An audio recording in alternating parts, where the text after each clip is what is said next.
Okay, I'm going to try and quickly review this book. This book is called On the Line, Life on the U.S.-Mexican Border, and it's by Augusta Dwyer.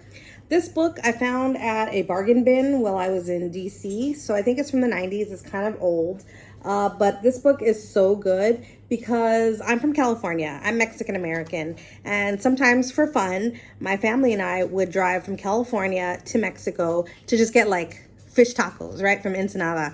And I just remember, like, as a child, seeing all these shacks along the way, on the way to Mexico from, California.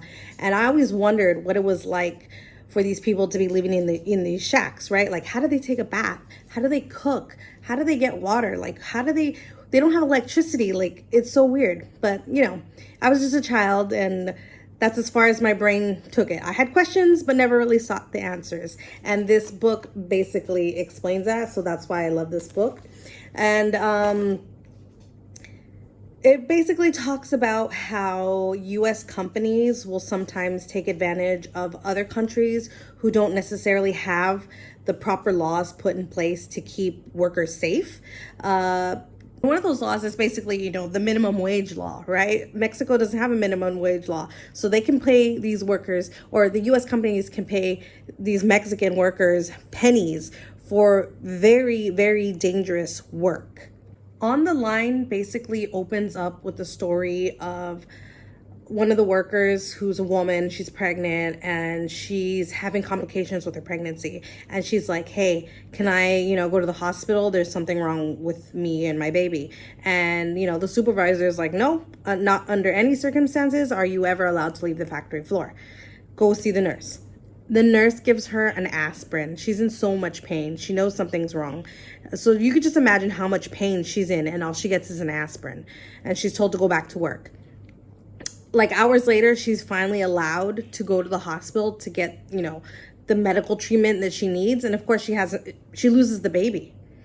And that's crazy. This book, Fearless Freedom, also has a similar story about Victoria's Secret opening up a factory in India. And it's like the same thing. The supervisors don't let them have cell phones. They don't let them even talk to each other because they don't want them to unionize. That's the same thing with On the Line. They don't let them talk to each other because they don't want them to unionize. And if they try to get unionized on the Line book, sorry, let me just say I am not smart, but this is why we read books, to expand our minds. Anyways, so when the workers in the book On the Line try to unionize, they get fired and they get blacklisted, and then they can't go work at any other factories because there's a ton of factories on the U.S.-Mexican border, and because, they're so close to each other, right?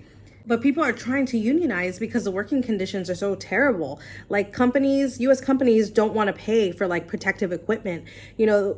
Mexican workers have to work in these really harsh environments with like really harsh chemicals, and they don't get goggles, they don't get masks, they don't get gloves. There's a person On the Line who talks about how at the end of the workday, his clothes were just shredded from all the harsh chemicals.